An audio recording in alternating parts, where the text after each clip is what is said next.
ഇപ്പോൾ പ്രതിപക്ഷം ഉന്നയിക്കുന്നത് എന്ന് പറയുന്നത് നിപ വ്യാപനവുമായി ബന്ധപ്പെട്ട് പ്രതിപക്ഷം ഉന്നയിക്കുന്നത് മന്ത്രിക്ക് വീഴ്ച സംഭവിക്കുന്നു, ആരോഗ്യവകുപ്പിന് വീഴ്ച സംഭവിക്കുന്നു, മുൻകരുതലുകൾ ഒന്നും എടുത്തില്ല, അതുപോലെ തന്നെ ഇപ്പോൾ നടപടിക്രമങ്ങളൊന്നും കൃത്യമല്ല എന്നുള്ള ആരോപണങ്ങളൊക്കെ ഉന്നയിക്കുന്നുണ്ട്.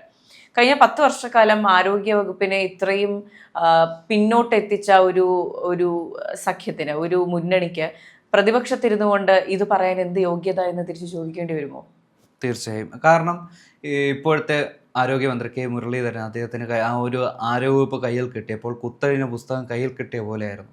എല്ലാ സിസ്റ്റത്തിലും തൊടുന്ന ഭാഗത്തെല്ലാം പിഴവുകളോട് പിഴവുകളാണ്. അതായത് തുടർച്ചയായ ചികിത്സാ പിഴവ് മൂലം രോഗിക്ക് അപകടം അല്ലെങ്കിൽ രോഗിക്ക് മരണം വരെ സംഭവിക്കുന്ന സമയം ഉണ്ടായിരുന്നു. ഇപ്പോൾ ഒരിടവേളയ്ക്ക് ശേഷം കോഴിക്കോട് അല്ലെങ്കിൽ സംസ്ഥാനത്ത് നിപ്പ തിരിച്ചെത്തിരിക്കുകയാണ്. അതുമാത്രമല്ല, ഈ മഴക്കാല പൂർവീകരണ പ്രവർത്തനങ്ങളൊന്നും നടത്താതെ അല്ലെങ്കിൽ അതിനോടുള്ള മുന്നൊരുക്കങ്ങളൊന്നും മനസ്സിൽ കാണാതെയാണ് ഇപ്പോൾ മുമ്പുണ്ടായിരുന്ന സർക്കാർ ഇറങ്ങിപ്പോയത്. അപ്പോൾ ഒരു ഭാഗത്ത് അവരുടേതായിട്ടുള്ള ഒരു പിഴവുണ്ടായിട്ടും ആ ഒരു പിഴവിനെ അടച്ചാക്ഷേപിച്ച് അല്ലെങ്കിൽ അതിനെ മറച്ചു വെച്ചാണ് ഇപ്പോൾ ഈ ഭരണപക്ഷത്തെ അല്ലെങ്കിൽ പുതുതായി കയറിയിരിക്കുന്ന സർക്കാരിനെ പ്രതിപക്ഷം അപ്പുറത്തിരുന്ന് ഗാലറിയിലിരുന്ന് വെല്ലുവിളിക്കുന്നത്.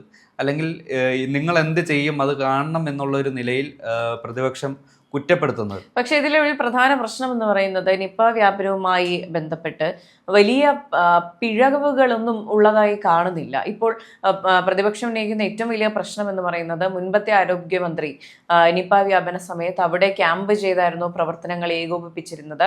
പക്ഷേ ഇപ്പോഴത്തെ ആരോഗ്യമന്ത്രി ശ്രീ കെ മുരളീധരൻ അവിടെ ചെന്ന് സന്ദർശിച്ച ശേഷം തിരികെ പോന്നു എന്നൊക്കെയാണ്.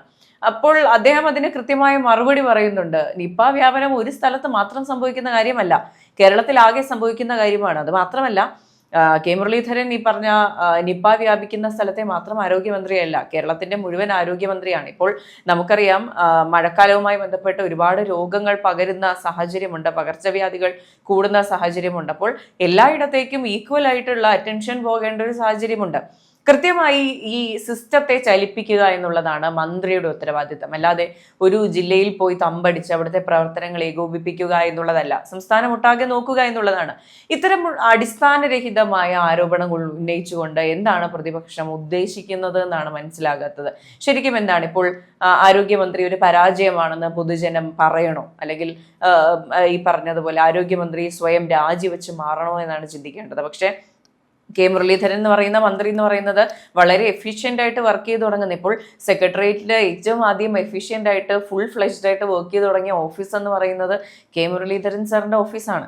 അപ്പോൾ ആരോഗ്യ വകുപ്പിനെ അത്രയേറെ അറ്റൻഷൻ കൊടുക്കേണ്ട ഒരു വകുപ്പായി മാറിയിട്ടുണ്ട്. നമുക്കറിയാം എത്ര പ്രശ്നങ്ങളാണ് ഉണ്ടായിട്ടുള്ളത്. കഴിഞ്ഞ 10 വർഷം സിസ്റ്റം കുത്തഴിഞ്ഞ രീതിയിലാണ് പൊക്കോണ്ടിരുന്നത്. അതിനെ മാറ്റി അതിനെ ഒന്ന് ഇപ്പോഴത്തെ പേസിലേക്ക് കൊണ്ടുവരിക എന്ന് പറയുന്നത് വളരെ ശ്രമകരമായ ദൗത്യമാണ്. അതിനോടൊപ്പം തന്നെ അധികാരത്തിലേറി 1 മാസം ആകുന്നതിന് മുൻപ് മഴക്കാലവും ആരംഭിച്ചു. അപ്പോൾ ഈ പറഞ്ഞ പ്രതിസന്ധികളെല്ലാം കൂടുതലാണ്. ഇതിനെല്ലാം തരണം ചെയ്യാനുള്ള സമയമാണ് ആവശ്യം.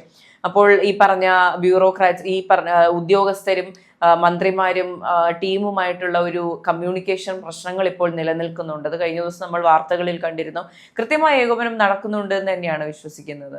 അതെ, അത് മാത്രമല്ല, ഇപ്പോൾ എല്ലായിടത്തും മന്ത്രിക്ക് തന്നെ എത്താൻ സാധിക്കുമെന്നില്ല. ആകെ ഒരേ ഒരു ആരോഗ്യമന്ത്രിയാണുള്ളത്. ഇപ്പോൾ വയനാട് ഷിഗല്ല സ്ഥാപിച്ച അല്ലെങ്കിൽ സ്ഥിരീകരിച്ച സമയത്ത് അവിടെ കൃത്യമായുള്ള ഒരു സമയത്ത് അദ്ദേഹത്തിൻ്റെ സാന്നിധ്യം അവിടെ ഉണ്ടാകുകയും അല്ലെങ്കിൽ അദ്ദേഹത്തിൻ്റെ ഒരു ഇടപെടൽ അവിടെ രേഖപ്പെടുത്തുകയും ചെയ്തിട്ടുണ്ട്. അതുമാത്രമല്ല, ബന്ധപ്പെട്ട സ്ഥാനങ്ങളിലേക്ക് ഈ ഓരോ ഉദ്യോഗസ്ഥരെ നിയമിക്കുകയും അവർ വഴി ഈ ഒരു ചികിത്സാ കാര്യങ്ങളും അല്ലെങ്കിൽ മുൻകരുതലുകളും മറ്റു കാര്യങ്ങളും എല്ലാം അദ്ദേഹം ഏകോപിപ്പിക്കുകയും ചെയ്യുന്നുണ്ട്. അതേ ഒരു പ്രോസസ്സ് തന്നെയാണ് ഇപ്പോൾ ഈ കോഴിക്കോട് ഇദ്ദേഹം നേരിട്ട് ചെന്ന് ആരോഗ്യ ഡയറക്ടറുമായി കോൺടാക്ട് ചെയ്ത് അദ്ദേഹവുമായി ഈ ഒരു നിപ്പയുടെ ഒരു പാത്തുണ്ടല്ലോ, ഇതെല്ലാം കണ്ടുപിടിക്കാനുള്ള കാര്യങ്ങളെല്ലാം അല്ലെങ്കിൽ പ്രോസസ്സെല്ലാം അദ്ദേഹം ചെയ്ത് കഴിഞ്ഞു.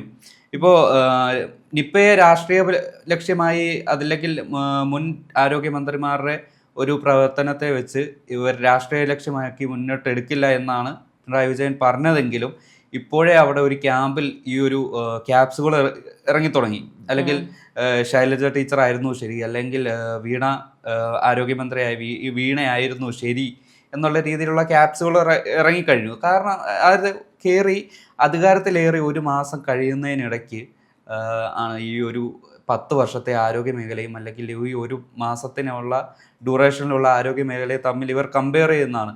അത് ഈ ആനയും ആടും തമ്മിലുള്ളൊരു വ്യത്യാസം നോക്കുക എന്നുള്ളതാണ് ഇപ്പോൾ ശരിക്കും നമ്മൾ അറിയുന്നത് തന്നെ.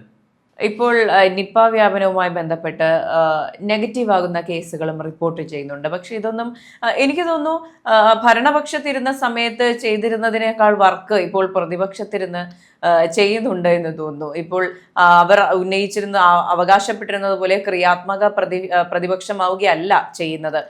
ഇതുപോലുള്ള മുടന്തൻ ന്യായങ്ങൾ പറഞ്ഞ് പല കാര്യങ്ങളെയും അട്ടിമറിക്കാൻ ശ്രമിക്കുകയും ഇപ്പോൾ ഭരണപക്ഷം ഒരു പരാജയമാണെന്ന് സ്ഥാപിച്ചെടുക്കാനുള്ള ശ്രമവുമാണ് നടക്കുന്നത്. ഇതിൽ ക്രിയാത്മകത എന്നൊന്നില്ല. ഇപ്പോൾ ഈ പറഞ്ഞതുപോലെ കഴിഞ്ഞ ദിവസം മുൻ ആരോഗ്യമന്ത്രിയായ ശൈലജ ടീച്ചർ പറയുന്നുണ്ട്, ഈ പറഞ്ഞ പകർച്ചവ്യാധികളൊന്നും സർക്കാരുകൾ നോക്കിയല്ലല്ലോ വരുന്നത്. ഇപ്പോൾ ഏതൊരു കാലഘട്ടത്തിൽ വേണമെങ്കിലും വരാവുന്നതാണ് ഈ പകർച്ചവ്യാധികൾ. അതുപോലെ തന്നെ ഈ മഴക്കാലത്ത് എന്ന് പറയുന്നത് ഈ പകർച്ചവ്യാധികളുടെ വ്യാപനം വളരെ കൂടുതലായിരിക്കും. ഈ ഘട്ടത്തിൽ എല്ലാവരും ഒരുമിച്ച് നിന്ന് പ്രവർത്തിക്കുക എന്നുള്ളതാണ് ഏറ്റവും ഇമ്പോർട്ടൻ്റ് ആയിട്ടുള്ള കാര്യം. അല്ലാതെ കഴിഞ്ഞ ആരോഗ്യമന്ത്രിയേക്കാൾ മോശമാണ് ഈ ആരോഗ്യമന്ത്രി എന്ന് സ്ഥാപിച്ചെടുക്കുന്നത് കൊണ്ട് അതിൽ മെച്ചമൊന്നും കിട്ടാനൊന്നുമില്ല. ഇപ്പോൾ നമുക്കറിയാം ഈ ഒരു കമ്പാരിഷന് വെടിമരുന്നിട്ടത് അല്ലെങ്കിൽ തുടക്കമിട്ടത് വീണ ജോർജാണ്. അതായത് ഈ ഒരു ഷിഗല്ല അല്ലെങ്കിൽ നിപ്പ വൈറസിന്റെ ആ ഒരു സാന്നിധ്യം അറിഞ്ഞപ്പോൾ തന്നെ ആരോഗ്യമന്ത്രി അല്ലെങ്കിൽ മുൻ ആരോഗ്യമന്ത്രി വീണ ജോർജ് പറയുകയുണ്ടായി, ഈ പൂനെയിൽ നിന്നുള്ള വൈറോളജി ലാബിൽ നിന്നുള്ള റിസൾട്ട് അറിയുന്നതിന് മുമ്പ് തന്നെ ഇതിന്റെ പ്രവർത്തനം ഏകോപിപ്പിക്കണം, എല്ലാ രീതിയിലും മുന്നോട്ട് പോകണം, ഞങ്ങളായിരുന്നെങ്കിൽ അങ്ങനെ ചെയ്യുമായിരുന്നുള്ള സൈഡിൽ നിന്ന് ഇത്തരത്തിലുള്ള മുന്നോട്ടുള്ള ചിന്തയോടുകൂടിയുള്ള നടപടികൾ വളരെ കുറവായിരുന്നു. ഇപ്പോൾ ഞാൻ നേരത്തെ പറഞ്ഞുകൊണ്ടിരുന്നത് പൂർത്തിയാക്കാം. ഇപ്പോൾ വീണ ജോർജിനേക്കാൾ മോശപ്പെട്ട മന്ത്രിയാണ് കെ മുരളീധരൻ എന്നിവർ എത്ര സ്ഥാപിക്കാൻ ശ്രമിച്ചാലും നടക്കുന്ന കാര്യമല്ല. കാരണം വീണ ജോർജ് എന്ന വ്യക്തി അത്രമേൽ പരാജയമായിരുന്നൊരു ആരോഗ്യമന്ത്രിയാണ്. ചിലപ്പോൾ മറ്റേതെങ്കിലും വകുപ്പിൽ ശോഭിക്കാൻ കഴിയുമായിരുന്നു, പക്ഷേ ആരോഗ്യ വകുപ്പ് എന്ന് പറയുന്ന ഒരു ക്രൂഷ്യൽ ആയിട്ടുള്ള ഒരു ഡിപ്പാർട്ട്മെന്റിനെ ഹെഡ് ചെയ്യാനുള്ള കേപ്പബിലിറ്റി ഇല്ലാത്തൊരു വ്യക്തിയായിരുന്നു. അതിൽ നോ ഡിഫൻസ്, അതിൽ വ്യക്തി അധിക്ഷേപമൊന്നുമല്ല, ഓരോ ആൾക്കാരുടെ പൊട്ടൻഷ്യൽ ഉണ്ട്. പക്ഷേ KM-ന്റെ കാര്യം എടുത്ത് നോക്കുകയാണെങ്കിൽ കൃത്യമായ കാര്യങ്ങൾ പറയുന്നുണ്ട്. അതുപോലെ തന്നെ ഈ ഇടതുപക്ഷത്തിൽ നിന്ന് UDF നേതാക്കളെയും മന്ത്രിമാരെയെല്ലാം വ്യത്യസ്തരാക്കുന്നത് കാര്യങ്ങൾ കമ്മ്യൂണിക്കേറ്റ് ചെയ്യുന്നതിലുള്ള ക്ലാരിറ്റിയാണ്. ഇപ്പോൾ സാധാരണ മനുഷ്യർക്ക് മനസ്സിലാകുന്ന രീതിയിൽ കാര്യങ്ങൾ വ്യക്തവും ശക്തവുമായി പറയാൻ എല്ലാ മന്ത്രിമാർക്കും എല്ലാ നേതാക്കൾക്കും കഴിയുന്നുണ്ട്. ഇപ്പോൾ KM ആണെങ്കിൽ തന്നെ ഇത്രയും ഷിഗല്ല വൈറസ് ഇത്രയും വ്യാപിച്ചിട്ടുണ്ട്, അല്ലെങ്കിൽ നിപ്പ ഇത്രയും വ്യാപിച്ചിട്ടുണ്ട്, ഇത്രയും മരണങ്ങൾ സംഭവിക്കുന്നുണ്ട് എന്ന് പറയുന്നതിനേക്കാളും ആത്മവിശ്വാസം പൊതുജനങ്ങൾക്ക് കൊടുക്കാൻ അദ്ദേഹത്തിന് സാധിക്കുന്നുണ്ട്. കാര്യങ്ങളെല്ലാം അണ്ടർ കൺട്രോളിലാണ്, നമുക്ക് നിയന്ത്രിക്കാൻ കഴിയുന്ന ഘട്ടത്തിലൂടെയാണ് കാര്യങ്ങൾ പോകുന്നത്, നമുക്കത് കൃത്യമായി തന്നെ ഏകോപിപ്പിക്കാൻ സാധിക്കുമെന്ന് അദ്ദേഹം പറയുമ്പോൾ ആ കോൺഫിഡൻസ് ആണ് പൊതുജനത്തിന് കിട്ടുന്നത്. അപ്പോൾ പ്രതിപക്ഷം എന്താണ് ശ്രമിക്കുന്നത്? അങ്ങനെയല്ല, കേരളത്തെ എന്തോ വലിയ ഒരു സുനാമി വിഴുങ്ങാൻ പോകുന്നു എന്നുള്ള നറേറ്റീവ് കൊണ്ടുവരുന്നത് കൊണ്ട് എന്ത് മെച്ചമാണ് ഉണ്ടാകാൻ പോകുന്നതെന്ന് ചോദിച്ചു പോകേണ്ടി വരും. പൊതുജനത്തിന് ഇതിൽ നിന്ന് ഒരു ബെനിഫിറ്റും കിട്ടുന്നില്ല. അതുപോലെ തന്നെ ഭരണപക്ഷത്തിന്, ഈ പറഞ്ഞ ഉദ്യോഗസ്ഥർക്കാണെങ്കിലും മന്ത്രിമാർക്കാണെങ്കിലും ഇതിൽ നിന്ന് മെച്ചമൊന്നും കിട്ടുന്നില്ല. ഇപ്പോൾ ആരോഗ്യവകുപ്പിന്റെ കാര്യം മാത്രമല്ല, മറ്റേതൊരു വകുപ്പിന്റെയും പ്രവർത്തനങ്ങൾ ഇത്തരത്തിൽ ഇങ്ങനെ മോണിറ്റർ ഈഗിൾ ഐസ് കൊണ്ട് നോക്കിയിരുന്ന് അതിനെ ക്രിട്ടിസൈസ് ചെയ്തുകൊണ്ട് അതിനൊരു ബാക്ക് സ്റ്റാബ് ചെയ്യാൻ ശ്രമിക്കുന്ന ഒരു രീതിയാണ് ഇപ്പോൾ കണ്ടുകൊണ്ടിരിക്കുന്നത്. അതിപ്പോൾ പ്രിയദർശിനി പദ്ധതി ആയിക്കോട്ടെ, അതുപോലെ തന്നെ വന്യജീവികളുമായി ബന്ധപ്പെട്ട കാര്യങ്ങളായിക്കോട്ടെ, എല്ലാ കാര്യങ്ങളെയും എതിർക്കുകയും നിങ്ങളിത് ചെയ്യുന്നില്ല എന്ന് ചൂണ്ടിക്കാട്ടുന്ന ഇതൊന്നും ക്രിയാത്മക ക്രിറ്റിസിസമായി എനിക്ക് കണക്കാക്കാൻ സാധിക്കുന്നില്ല. ഇതെല്ലാം വെറും പ്രതികാര ബുദ്ധിയോടെയുള്ള ഒരു ക്രിറ്റിസിസം. അതാണ് ഇപ്പോൾ ഈ വിമർശനാത്മകമായിട്ടുള്ള അല്ലെങ്കിൽ ക്രിയാത്മകമായുള്ള പ്രതിപക്ഷമായി തുടരും എന്ന് പറയുമെങ്കിലും ഒരു വൈരാഗ്യ ബുദ്ധിയോടെയുള്ള ഒരു സമീപനമാണ് ഈ ഒരു പ്രതിപക്ഷ സംഘം ചെയ്യുന്നത്. അത് ഇപ്പോഴത്തെ സർക്കാരിനെതിരെ മാത്രമല്ല, കേരളത്തിലെ ജനങ്ങളോട് കൂടിയുള്ള ഒരു വൈരാഗ്യ ബുദ്ധിയോടുള്ള ഒരു സമീപനമാണ് ഇപ്പോൾ ഈ ഒരു പ്രതിപക്ഷം ഇപ്പോൾ അവലംബിച്ചു വരുന്നത്.